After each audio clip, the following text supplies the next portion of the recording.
الزول في اللون العسلامة يسون تيكو 5 كرا وتكثيوين الساد نمسلاي في لا لايسيتي الكيباك باش هاد نمسلاي في لا بروبليماتيك هادي نسعى انو بيون ذي قبايليين لان بارتيين بوليتيك ذا الكيباك دونك سعير ثمانية تيفوست مولا رباح يتوث دو الكانديدا لو كياس الكيباك سوليدير دونك العسلامة يقراو تكثيوين تنمرت الزول في اللون كيس مراوي دي خير دي توالين تيكي 5 دونك ثين جيت النهضه غيث لو بي كيو فريده صعب ثلاثه غيث نتاث كانديدات لي زيليكسيون بروفانسيال اللي عدان دونك العسلامه ليميسيون نو Thanmerth, c'est avec un plaisir que je suis venue ici. Merci de nous avoir invités. Et Azul Filaoun وكلين مرة.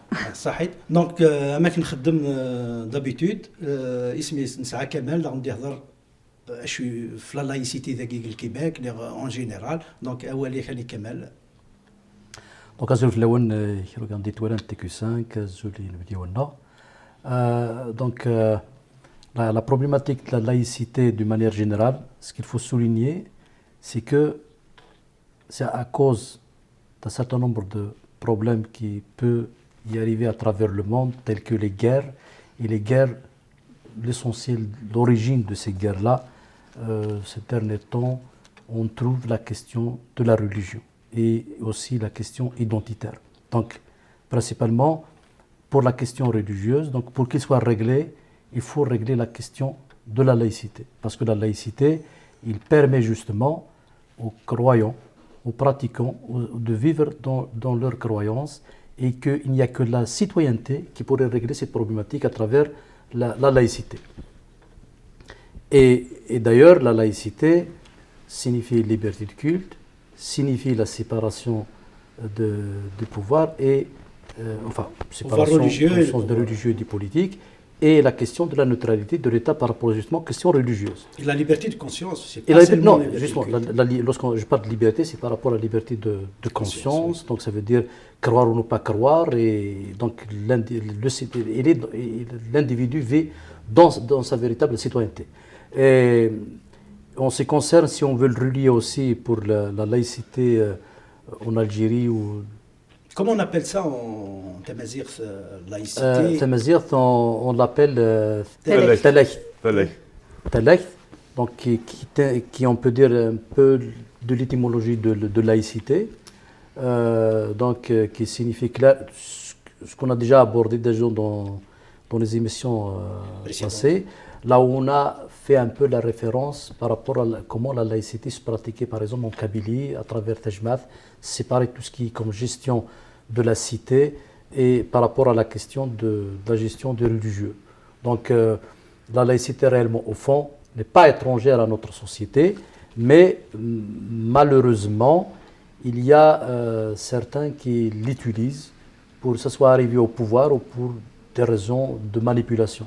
Donc la question réellement au fond, on ne peut pas séparer la démocratie de la laïcité. C'est une valeur essentielle pour parler réellement au fond de la démocratie. C'est-à-dire on ne peut pas parler de démocratie si on ne règle pas la question de laïcité afin de permettre à tous les citoyens de vivre leur croyance ou de vivre leur liberté de conscience. Donc il n'y a que la laïcité qui pourrait régler cette question-là. Donc maintenant je reviens à mes invités, surtout je reviens au Québec pour parler de la laïcité et parler du projet de loi 21, surtout le préambule qui définit la laïcité. Qu'est-ce que vous en dites par rapport à cette définition de la CAQ ou bien du gouvernement de la CAQ de la laïcité, et est-ce que vous avez une autre définition ou bien vous partagez la même définition?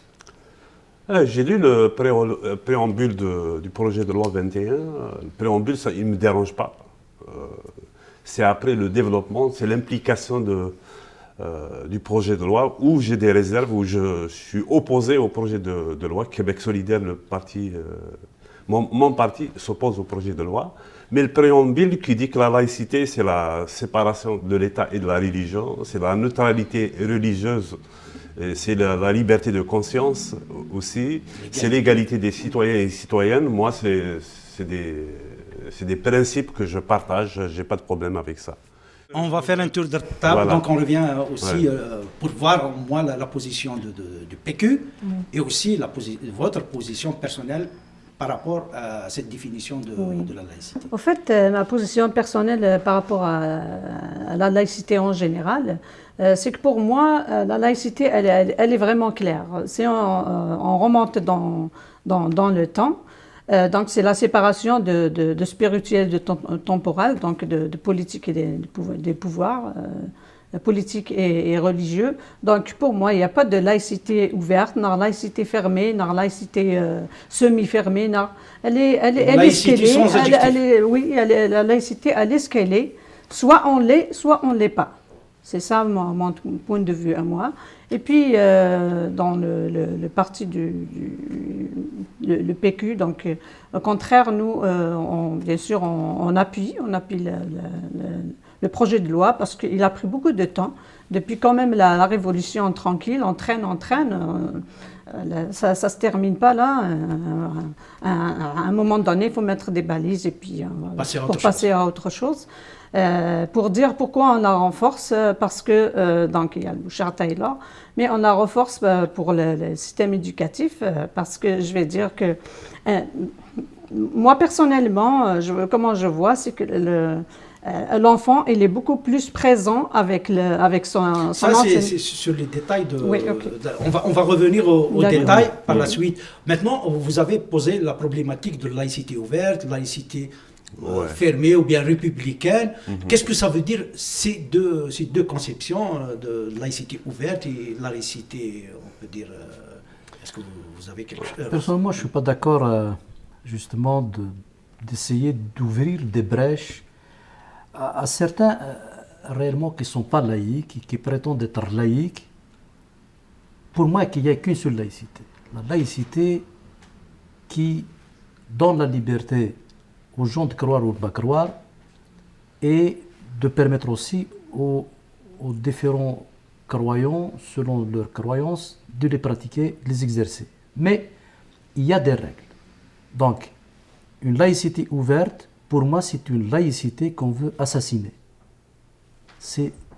Pour moi, c'est de l'assassinat de cette laïcité, parce que cette ouverture-là, ça veut dire qu'on va donner l'occasion aux gens qui ne sont pas laïcs d'essayer de détruire et d'enlever les éléments essentiels qui caractérisent la laïcité pour vider la vider de sa véritable substance et de la rendre comme étant une laïcité non laïque. Donc, ce que j'ai compris, vous n'êtes pas pour ce qu'on appelle la laïcité ouverte, vous positionnez de l'autre côté ce qu'on appelle la laïcité, certains qualifient de la laïcité républicaine. Et je reviens à vous, surtout par rapport au QS, on sait qu'en quelque sorte, ils se positionnent surtout la laïcité ouverte. Oui, tout à fait.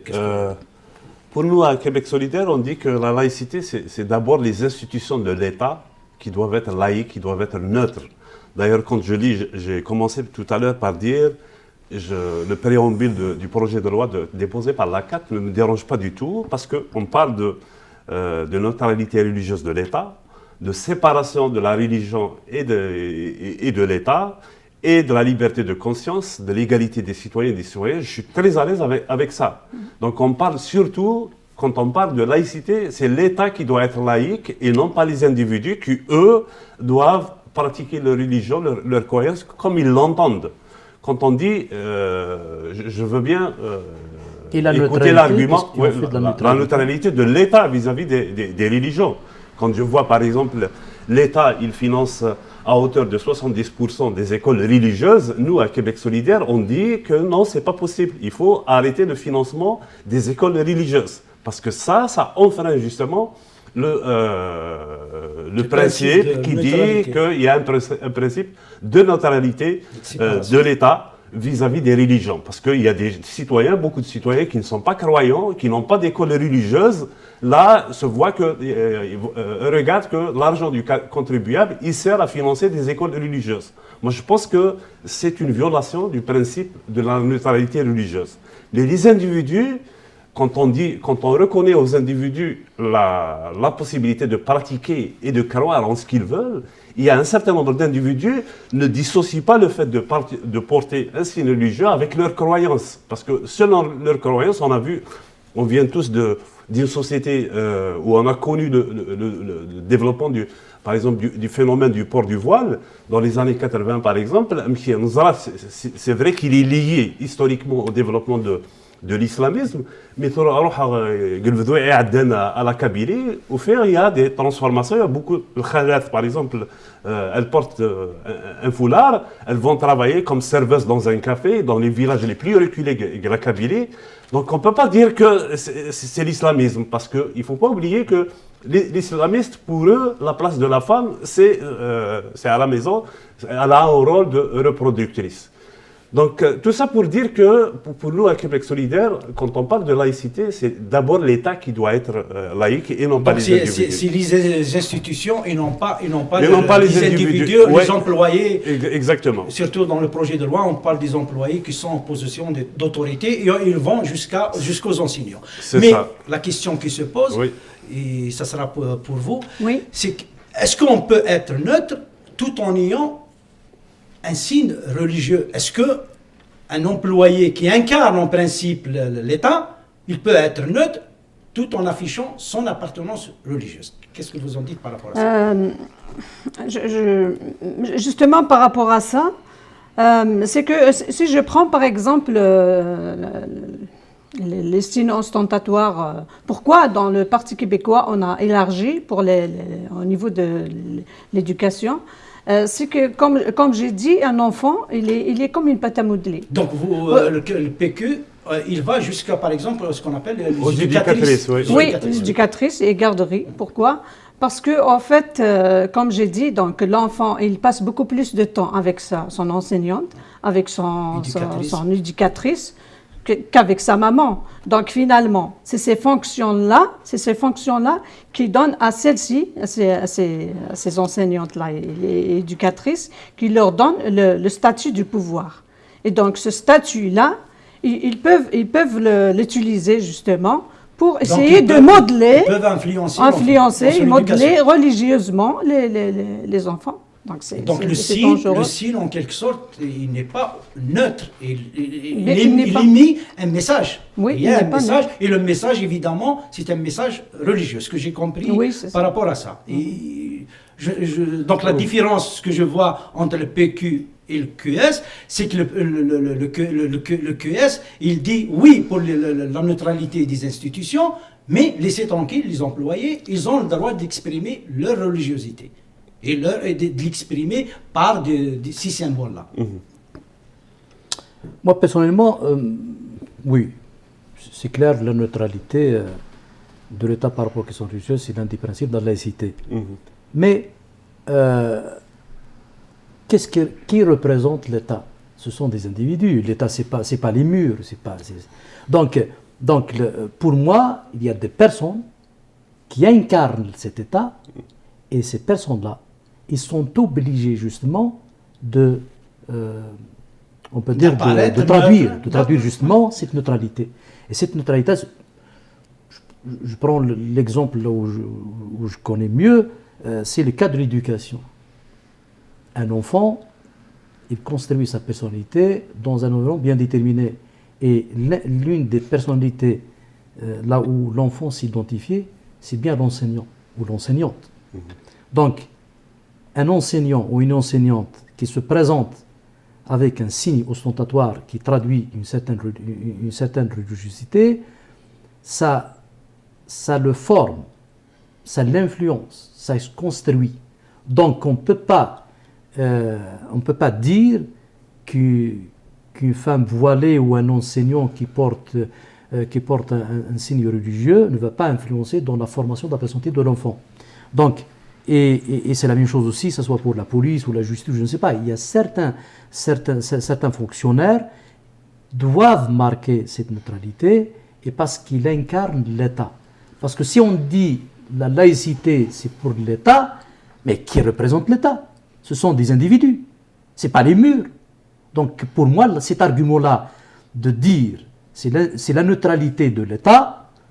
Je pense que c'est une manière un petit peu de dévier et d'enlever tout ce qui est essentiel à cette laïcité. Donc moi personnellement, je suis pour à ce que toute personne qui se trouve dans une position d'autorité, que le signe religieux doit être exclu de l'espace. Avant que Ouais. vous avez parlé de signes religieux islamiques, le voile, Oui, le célèbre voile, et vous l'avez marqué historiquement, c'est qu'il est apparu les années 80, avec la mouvance islamiste, Ouais. avec la révolution iranienne, et aussi l'investissement de l'Arabie saoudite pour contrecarrer cette révolution-là. Donc avec leur idéologie, ils ont investi en quelque sorte dans ce projet-là. Mais on sait, par exemple, pour les employés, ils n'ont pas le droit d'afficher leur appartenance partisane. Par exemple, si j'appartiens par exemple au PQ, j'ai pas le droit en tant qu'enseignant d'afficher ça pour mes élèves. J'ai pas le droit. Donc l'appartenance, même aussi certaines appartenances philosophiques et ainsi de suite, on n'a pas le droit. Mais pourquoi on accepte d'afficher, par exemple, une idéologie islamiste avec le voile? Qu'est-ce que vous en dites par rapport à ça? Je crois qu'il faut faire la différence. C'est-à-dire, on ne peut pas dire que les citoyens ont le droit de pratiquer leur croyance, leur religion, et dire à une femme, non, tu n'as pas le droit de porter ton voile parce que tu es une éducatrice. Moi, quand j'ai ce débat-là, j'aime citer Jean Dorion, un grand militant de la souveraineté au Québec, qui dit que lui, il a eu une éducatrice, c'est une femme voilée. Il revient à chaque fois qu'il est interrogé sur la question de la laïcité et du poids des signes religieux. Il dit la seule chose que cette expérience, je crois que c'est 2 enfants qui ont été élevés par une femme ou des femmes voilées, c'est l'apprentissage de la diversité.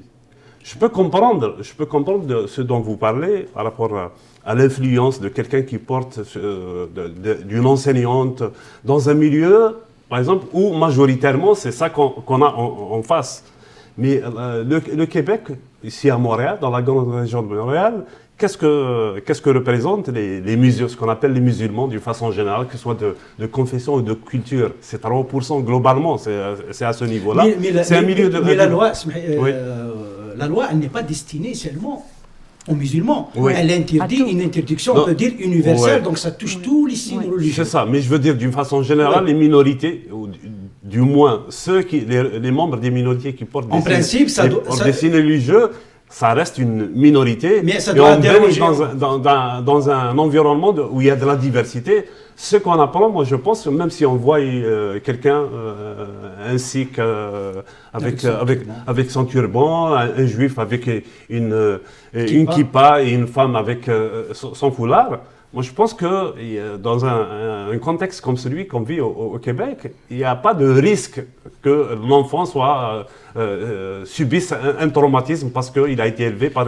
La question que je vais poser, c'est où est le mal s'il laisse par exemple son signe religieux avant de commencer son travail, et lorsqu'il termine son travail, il reprend sa vie privée comme il veut, donc il va faire ses pratiques religieuses librement. Moi je considère que c'est une bonne question. Justement, la réponse c'est que c'est quelqu'un qui croit, une femme, parce que moi je pense qu'il ne faut pas se cacher la face. Le débat actuel, il tourne autour de ce qui dérange. Ce n'est pas la kippa qui a existé dans la société québécoise depuis des décennies. Ce n'est pas même pas le turban de quelqu'un qui le porte, c'est le foulard. Pour un certain nombre de raisons qu'on connaît tous, puisqu'on vient d'un pays où l'islamisme, par exemple, a fait des ravages. Ça, on peut le comprendre. La croyance, c'est que pour une femme, par exemple, qui porte le voile, elle ne peut pas le retirer. Je veux dire, si elle croit que c'est une obligation religieuse de le porter, elle ne peut pas dire que pendant que je donne mon cours, par exemple, dans mon école, je rentre en classe, je vais l'enlever et après, je vais le remettre. Ce n'est pas concevable du point de vue de sa croyance. Je ne discute pas. Je veux dire, la valeur de cette croyance, ça regarde la personne elle-même, c'est quelque chose qui lui est propre. Dans ce cas-là, dans cette problématique-là, est-ce qu'on doit ici critiquer la laïcité qui veut effacer les signes religieux, ou bien critiquer la religion qui l'empêche de faire son travail en l'obligeant à avoir un signe. Oui. Je vais revenir Bien à vous sûr. par la suite. Oui, justement, je ne suis pas vraiment... C'est pour ça que vous êtes D'accord. là. D'accord, oui, c'est ça. Parce que mec, il n'y a pas d'influence, donc on sacrifie les enfants au détriment de ces femmes-là qui mélangent, pour moi, de mon point de vue, la religion, Donc, en l'identité, quelque sorte, etc. vous mettez en valeur la liberté de conscience des enfants. Oui, Aussi, il faut la protéger. oui, des enfants, il faut les protéger. Il y a beaucoup d'exemples. Moi, je connais, c'est des personnes qui m'ont dit, comme quoi, c'est la première fois c'est en arrivant ici que mon enfant me dit, mais maman, tu dois porter le hijab. Lui, il avait quoi? Il avait 6 ans. Mais ça influence vraiment. Donc, seulement, il a appris ça à l'école. Oui, seulement il a appris ça à l'école. Moi, personnellement, j'ai aperçu une éducatrice avec le voile, avec les enfants, je ne sais pas, dans la rue. Eh bien, elle leur chante une chanson. J'ai écouté ça avec mes propres oreilles, là. Donc, leur fait chanter des chansons, oui, religieuses. Oui, ça c'est des dérives, hein, c'est des dérives. Il faut combattre cela, c'est une dérive, je suis d'accord avec vous, c'est une dérive, il faut combattre cela. Il faut que l'État se donne les moyens de combattre cela. Mais c'est une chose de dire que Zarer Youth Moutos, c'est une éducatrice, apprendre des chansons religieuses islamiques, ou je ne sais pas de quelle religion vous parliez, mais c'en est une autre de dire à la femme qui a décidé de porter un foulard, non, tu n'as pas le droit de le porter parce que les institutions, une école au Québec doit être neutre. Moi, je pense que c'est deux choses différentes. On peut faire les deux. Mais ici, dans le projet Vous de loi, savez- je vais revenir, Oui. dans le projet de loi, il ne faut pas oublier qu'il y a la clause grand-père, Oui. en quelque sorte, qui ne va pas sanctionner directement les femmes Voilà. ou bien les hommes qui portent des signes religieux. Ceux qui les portent déjà, ils sont déjà protégés par la loi. Donc, et ce que je sais, moi, d'après quelques lectures et mon intérêt à cette problématique, je sais que c'est la clause grand-père, c'est une proposition de PQ. Une proposition du PQ. On l'a vu dans la avec, proposition de l'ISée. oui, Elle n'était l'ISée, pas oui, c'est ça. avec Drainville, avec la Charte Oui. des valeurs, mais par la suite, avec l'ISée, elle était Oui. là. Et il me semble que c'est le fruit d'une négociation ou pas. Oui, c'est ça, Qu'est-ce que et vous effectivement, oui. C'est ça la clause dérogatoire, donc c'est ça, c'est-à-dire les enseignantes qui sont là, qui sont déjà en enseignement, donc Elles elles vont restent. pas être sanctionnées elles vont comme pas être certains le disent. sanctionnées, oui, voilà. Donc, Mais en fait, c'est ça. elles le sentent symboliquement, elles le sentent déjà. Je veux dire, mettez-vous à la place d'une femme, par exemple, qui porte le voile dans une école où on la regarde d'un certain regard, où on lui dit le fait que tu sois encore là, alors qu'il y a une loi qui vient d'être votée et qui interdit à toute nouvelle candidate enseignante qui porte un voile d'être recrutée. Donc, ta chance, elle est liée à la clause grand-père. Moi, je pense au niveau... imaginez l'état psychologique d'une personne qui vit, d'une femme voilée ou d'une personne qui porte un signe religieux, à qui on explique ou qu'on insinue, les collègues de travail, etc., que sa place, le fait qu'elle est encore là dans son école, dans son établissement scolaire, elle ne le doit qu'au fait qu'il y a une clause qui a été votée. Mais elle n'est pas désirée, elle n'est pas à la bonne place. Elle n'est pas désirée par ses collègues, non. Non, je veux dire au niveau de son travail. C'est ça, moi je peux imaginer que le malaise que de telles personnes vivraient, même si il y a une clause Ça veut dire qu'elle va globale qui a créer été... un autre problème encore plus aigu que ce qu'elle vit maintenant. C'est ça. Si Non, si bah, la loi que- passe avec la clause. Non, je veux dire, grand-père, c'est pour vous dire que la clause grand-père ne résout pas vraiment le problème. D'abord, ça crée deux catégories Oui. de citoyens. Pour Il y a ça, des- je crois le PQ, pas le PQ, il y a certains mouvements qui disent ils ne veulent pas de la clause C'est grand-père ça, parce que dans c'est son ça. application, il va y avoir des difficultés. Deux catégories de citoyens. Deux catégories. Il y a des personnes qui portent, par exemple, un signe religieux à qui on dit non, vous n'avez pas le droit. Imaginez, il y a des enseignants, par exemple, qui sont précaires, qu'on renvoie d'une commission scolaire à une autre. Vous savez, dans le projet de loi 21 aussi, qu'est-ce qu'on prévoit? On dit que, par exemple, si tu changes d'endroit, aujourd'hui je travaille dans une école et que demain je vais dans une autre école, la loi elle s'applique. Alors que si j'étais resté dans mon ancienne école, j'aurais pu garder... Ça crée certains oui, malaises. c'est des inégalités. Mais aussi la question de fond que j'ai posée, et vous ne m'avez pas répondu, c'est que est-ce qu'il y a à critiquer la laïcité qui est ouverte pour tout le monde ou bien la religion qui empêche les gens de faire ce qu'ils veulent? C'est ça aussi, c'est un petit peu théorique et philosophique, mais c'est une problématique. On peut critiquer la religion. Moi, au niveau du symbole, moi je considère que le voile, historiquement, c'est un symbole d'oppression de femmes. Je le dis, comme Amir Kadir l'avait dit il y a quelques années. Mais maintenant, le QS, il est ouvert même sur les burkas et sur le visage couvert, et ainsi de suite. On va revenir là-dessus si vous voulez. Donc, pour le symbole qu'il représente, moi je dis que le foulard, le voile, c'est une tentative d'enfermer les femmes, les cloîtrer, parce qu'on les considère comme un objet d'envie des hommes, donc il faut qu'elles cachent son corps, une partie de son corps. Oui. Mais ça ne veut pas dire que je vais dire à une femme, au nom parce que je me considère comme féministe, je crois à l'égalité, je n'irai pas à une femme, à dire à une femme qui porte un voile, non, tu ne dois pas t'habiller, tu ne dois pas porter le foulard. Donc ce serait faire la même chose que ceux qui les obligent. On sait que combien de femmes ont été tuées par les islamistes en Algérie, par exemple. C'est la même chose. Est-ce qu'on ne va pas les tuer avec la loi pour la laïcité? Non, je ne dis pas que c'est la même chose. Je dis, quand on oblige les femmes à porter le voile, et si on fait, nous, ici, on les oblige à retirer le voile, c'est un peu la même chose. Je ne dis pas qu'on va tuer les personnes. C'est pas ça l'enjeu.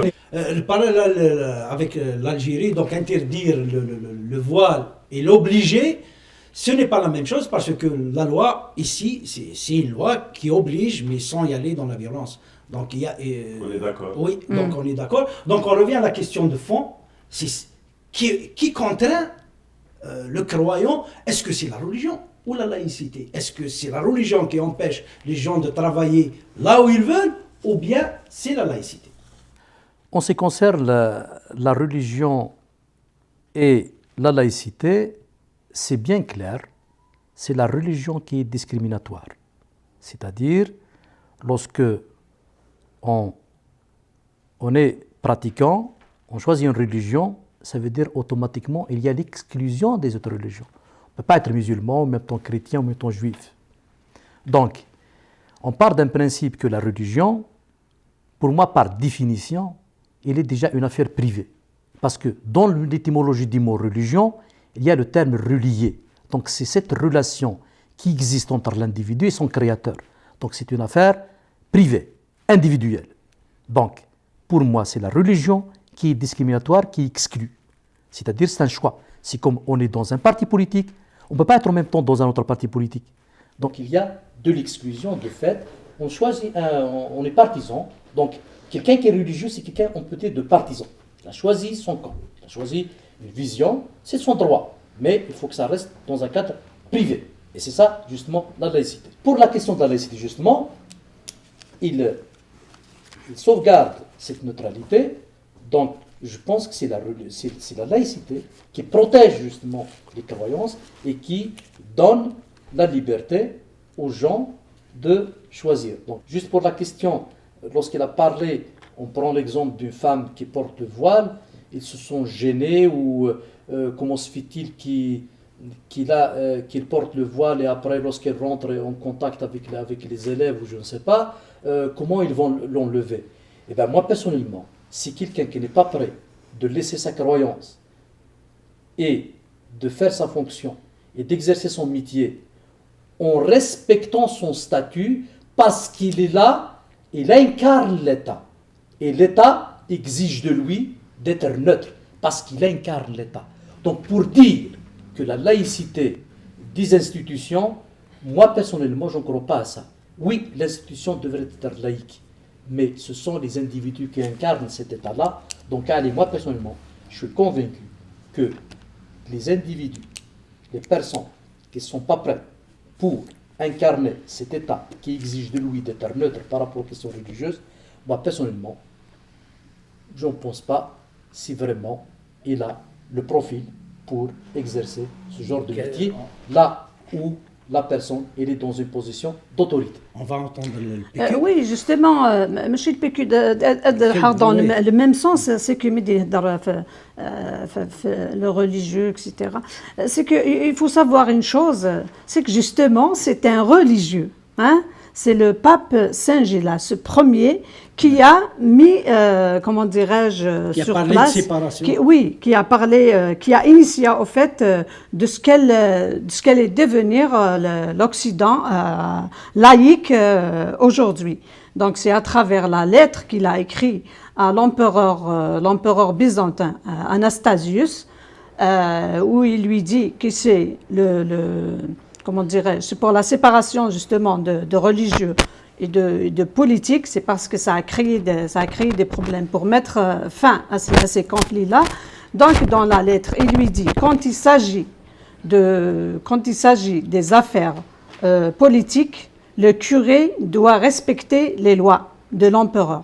Et quand il s'agit de la question de la religion, c'est l'empereur qui va tendre l'oreille au fait au curé. Donc c'est ça la séparation. C'est parce que c'est à travers des conflits justement qu'ils ont trouvé ça. Sur cette question, Oui. il n'y a pas vraiment de différence. Pratiquement tout le monde est d'accord sur la séparation, mais le problème, c'est son application. Comment on va l'appliquer? Par exemple, le QS, il dit les institutions, oui, je suis d'accord, les institutions doivent être neutres, les lois qui sortent de ces institutions doivent être neutres, l'idéologie qui est dans ces institutions doit être neutre, mais la personne qui incarne, la personne, l'employé, il a la liberté d'être... Est-ce que lorsqu'il a ce signe-là, il ne parasite pas cette neutralité, il ne la met pas en question? Qu'est-ce que vous en dites? Justement, en tant que personne, par exemple, j'aimerais bien avoir la personne qui a, comment dirais-je, qui va avoir des services doit avoir le visage découvert ou bien vice-versa. Franchement, je ne sais pas à qui j'ai affaire. Est-ce que, surtout avec la burqa, par exemple, je ne sais pas si le QS, cette fois-ci, ils sont ouverts jusqu'à accepter, par exemple, ces choses-là. Je ne sais pas, excusez-moi, je ne sais pas si j'ai affaire à un homme ou à une femme ou à un terroriste. Ben oui. Enfin, il a accepté, il y a des 4 critères. Donc, pour que ce qui a été voté, vous le savez peut-être, moi j'étais dans le... Il y a eu un débat pendant... il y avait deux options qui étaient votées par rapport à la question des signes religieux. Il y avait l'option A qui était le Bouchard-Taylor, c'est-à-dire la position défendue par Québec solidaire depuis 2013 et le dépôt par Françoise David du projet de loi qu'on appelait et pendant la campagne, laïcité. Vous n'avez pas défendu ça? On a défendu, oui. Et pourquoi vous avez changé par la campagne électorale des élections? On n'a pas discuté de ça. Il y avait, par exemple, la question de la laïcité ne figurait pas dans la plateforme électorale.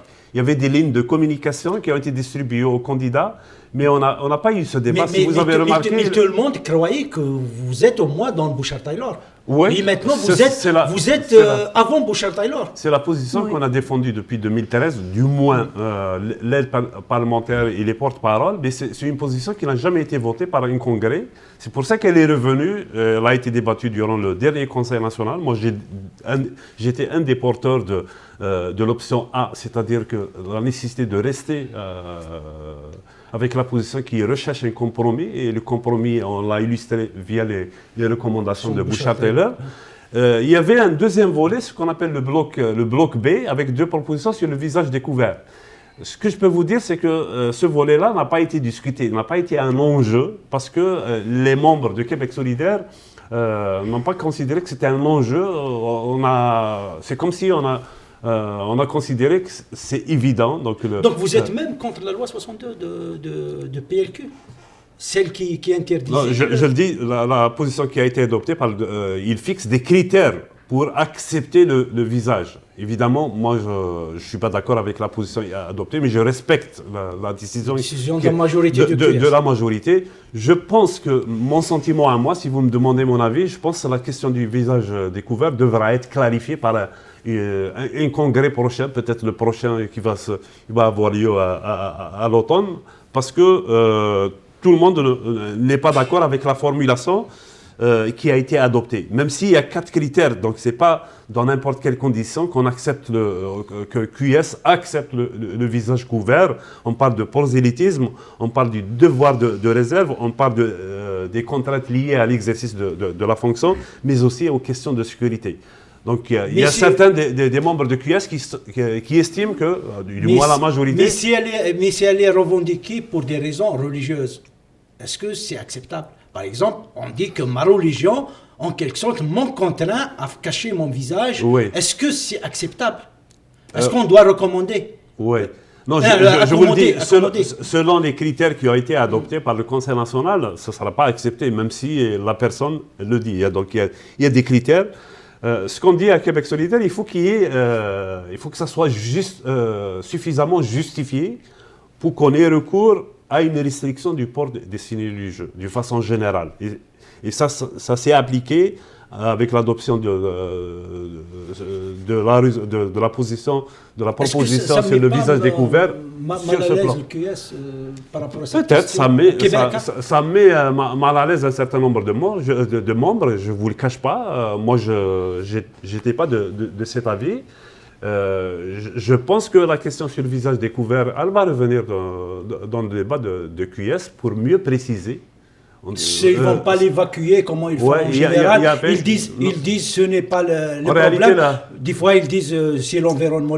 En réalité, la proposition initiale qui a été proposée, pour fuir le débat. On ne fuit rien au débat. Québec solidaire, c'est un parti démocratique et le débat s'est mené de façon démocratique.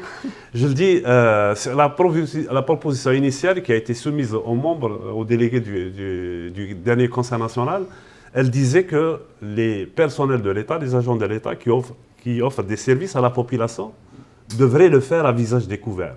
C'est ça qui a été biffé. On est resté avec les pour celui qui demande un service, il vient avec un visage couvert. Ouais. Est-ce que vous acceptez ça? On dit qu'il y a une nécessité de s'identifier. Donc une personne doit s'identifier, comme c'était dans le projet de loi 62 déposé par les libéraux. Est-ce que, par exemple, moi, cette problématique, je l'ai vécue à l'université d'Alger. C'est que lorsqu'il y a un examen, il y a problématique d'identifier l'étudiant qui va faire l'examen, l'étudiante. Il y a problématique, elles n'acceptent pas qu'un homme voit son visage. Est-ce que chaque fois, il faut, par exemple, pour qu'elle soit identifiée, il faut qu'on soit dans une situation là où il devait y avoir une femme pour l'identifier? Non, pour identifier, tout le monde est d'accord, y compris à Québec solidaire. Je ne parle pas des personnes qui ne l'acceptent pas. Québec solidaire, c'est possible qu'ils l'acceptent. Mais dans les personnes qui mettent ces voiles-là, dans leur croyance, ils ne veulent pas qu'il soit vu par un homme. C'est pour ça qu'ils mettent le voile. Mais quand on vit en société, on est obligé de s'identifier parce que ça a un refus de communiquer. Donc on va les obliger à mettre leur visage couvert. De s'identifier quand on est en situation de communiquer. Ça ne va pas les mettre mal à l'aise parce que vous parlez la loi de la laïcité, par exemple, pour interdire les signes religieuses. Les signes religieux, ça va mettre mal à l'aise les voilés. Est-ce que vous n'avez pas peur de les mettre mal à l'aise avec ça? C'est pour ça que j'ai dit tout à l'heure, il faut que les raisons soient suffisamment fortes pour justifier une interdiction, une restriction d'un signe religieux. Et on ne pense pas que c'est le cas dans le cas des enseignants, par exemple, ou dans le cas des éducatrices, c'est le projet du PQ.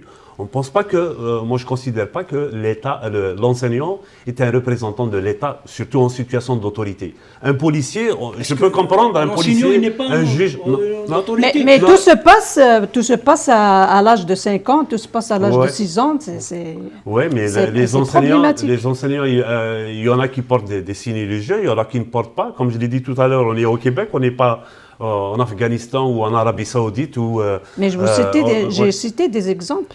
J'ai cité des C'est ça? exemples. Non, j'étais d'accord avec vous. Quelqu'un qui fait du prosélytisme, il essaye de chanter des chansons religieuses à quelqu'un. Moi, je pense qu'il doit être sanctionné. C'est ça le prosélytisme. Mais quelqu'un qui porte un foulard parce que dans sa conviction, elle doit le porter, je ne considère pas que c'est un acte de prosélytisme. Ici, on peut pas. Moi, personnellement, je ne suis pas d'accord avec ce qu'il dit, de dire que l'enseignant n'est pas un représentant de l'État. Je regrette. Tu es devant un enfant. Et c'est ton enfant-là, il a des droits. Oui. C'est une question éthique.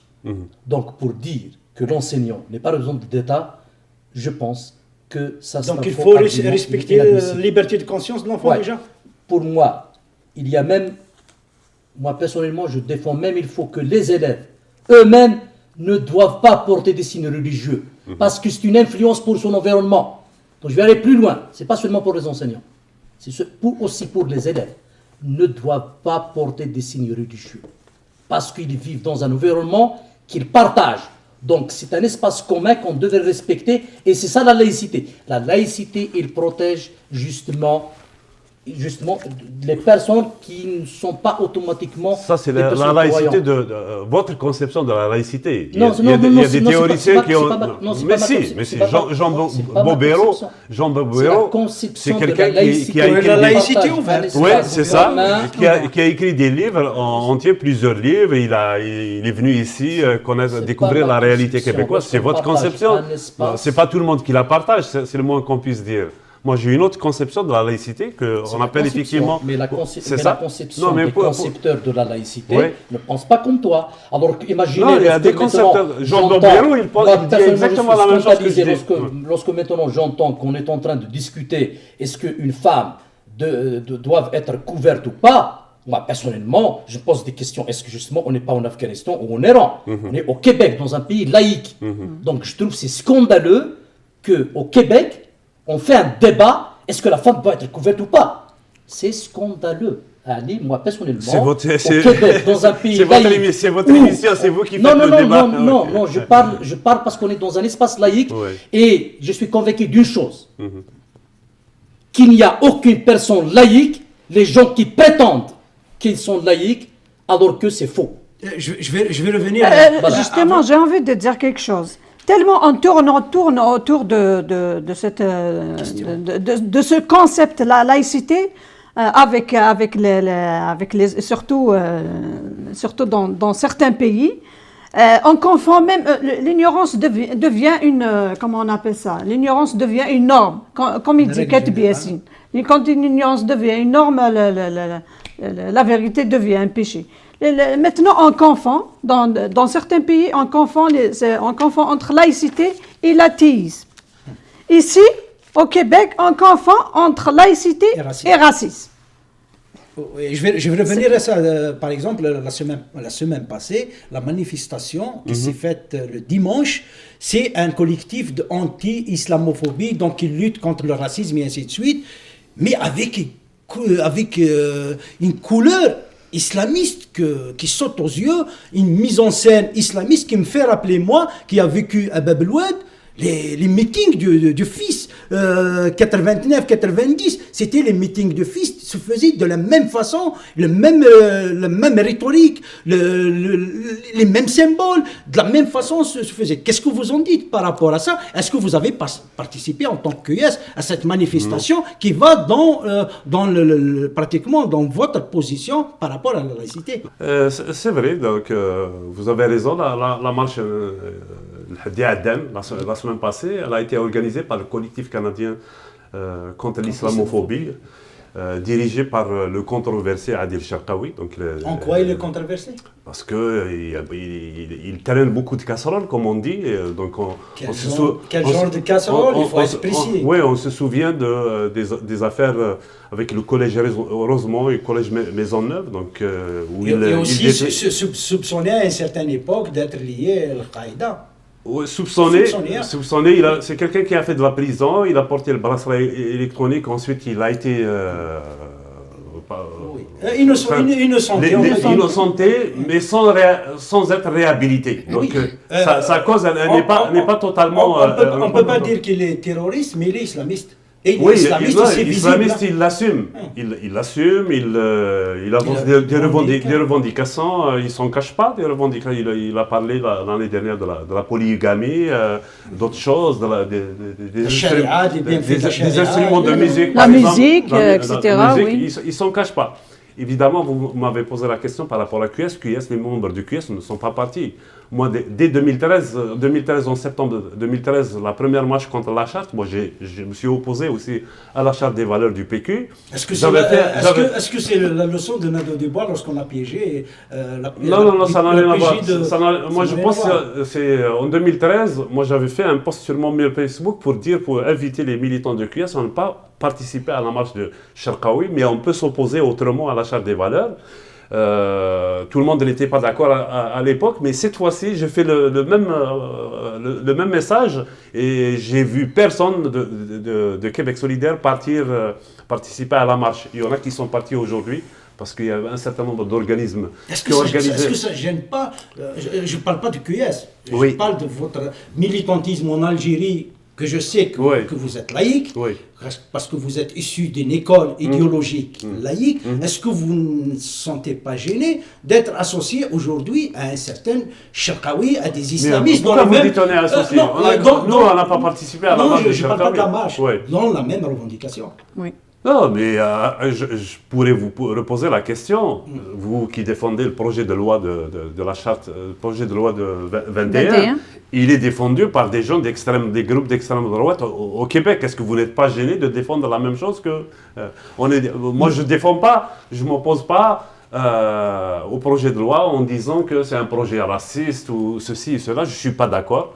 Je ne considère pas que aller vers l'interdiction des signes religieux pour des enseignantes ou même des nettoyage ethnique, non. Non, pas du tout. On a condamné cela à Québec solidaire. Les déclarations qui ont été faites accusant le projet de la CAQ et la CAQ d'une opération de nettoyage ethnique, même pacifique, comme l'avait suggéré le maire en question. Évidemment, on n'est pas sur ces positions. On n'est pas d'accord, mais on estime que le débat mérite, s'il est mené dans le respect, il peut avoir lieu au Québec. Évidemment, parce qu'il y a des inquiétudes aussi. Moi, pourquoi j'ai défendu l'option A de Bouchard-Taylor au niveau du débat qui a eu lieu à QS? Parce qu'il y a des inquiétudes de la population, notamment la population francophone. Le Québec, il change. Moi, je pense qu'il faut souligner l'apport positif global de l'immigration. Mais ça soulève des inquiétudes. Il faut rassurer. Il y a un besoin de rassurer. Et on ne peut pas le faire en niant, en se cachant les yeux, en niant, en traitant n'importe qui parle de laïcité, de racisme, d'islamophobe. C'est ça ma position.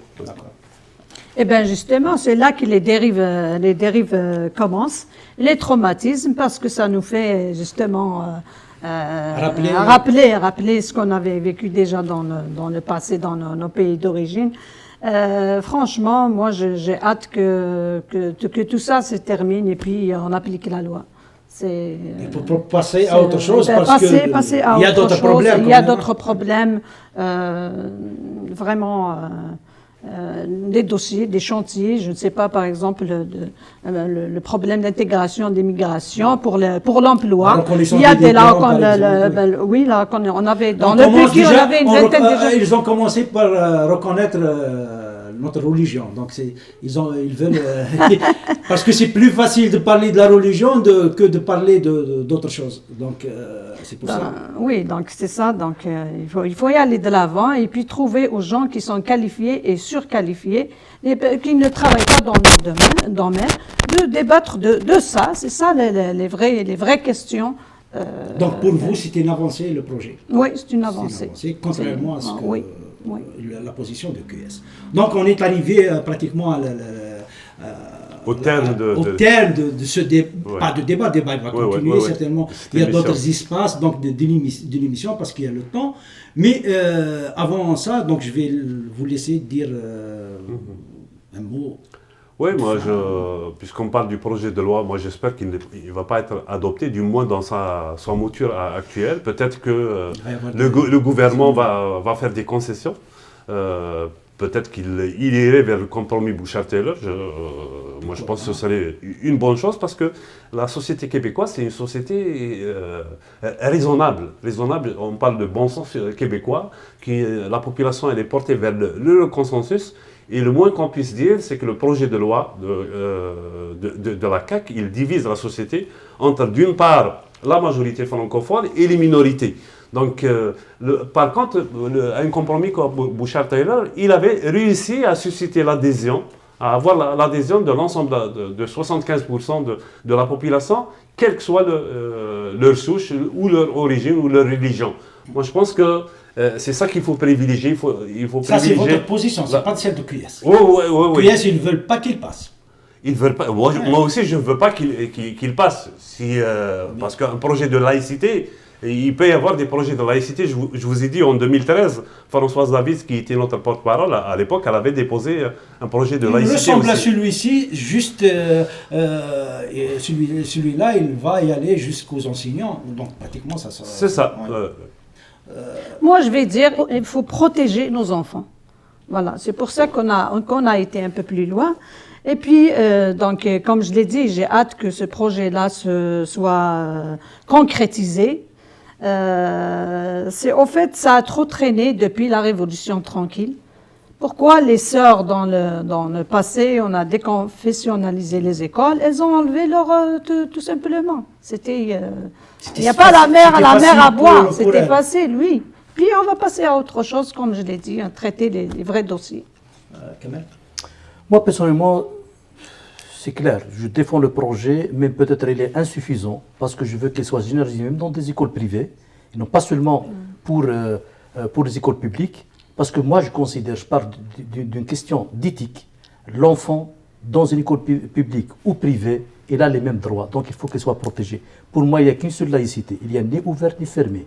Il y a des principes, et ce genre d'ouverture qu'on donne, c'est pour des intégristes, pour des gens qui ne sont pas laïcs. C'est-à-dire, ce n'est pas normal que quelqu'un qui n'est pas laïque par rapport à la personne, comment je peux le croire qu'il défend, soi-disant, une conception de la laïcité dans un autre cadre. Moi, je ne crois pas à ça. Moi, je crois à une seule laïcité. Il y a des principes. Il n'y a personne qui devrait venir parce qu'il y a une population immigrée qui va venir changer les dogmes. Moi, personnellement, je viens d'Algérie, je milite dans un parti laïque, et je viens ici, je sais qu'avant de venir, qu'il y a la laïcité au niveau du Québec. Si je ne voulais pas vivre dans un pays laïque, je vais aller en Arabie Saoudite, je vais aller en Iran, je sais que ce sont des États théocratiques. Donc moi, personnellement, toute personne qui rejette ce projet-là ou qui défend une autre conception de la laïcité, moi, personnellement, il est contre la laïcité, clair et net. Donc le débat, certainement, il va continuer. Donc merci Rabah. Merci Khounoui, merci TQ5 pour l'invitation. Merci Farida. Merci Kamel, évidemment, merci. merci ويعطيك أرثوفات. ثاني ميرثان من الحسن تيكو 5 غيراو تيكتيوين او la prochaine pour un autre débat et merci.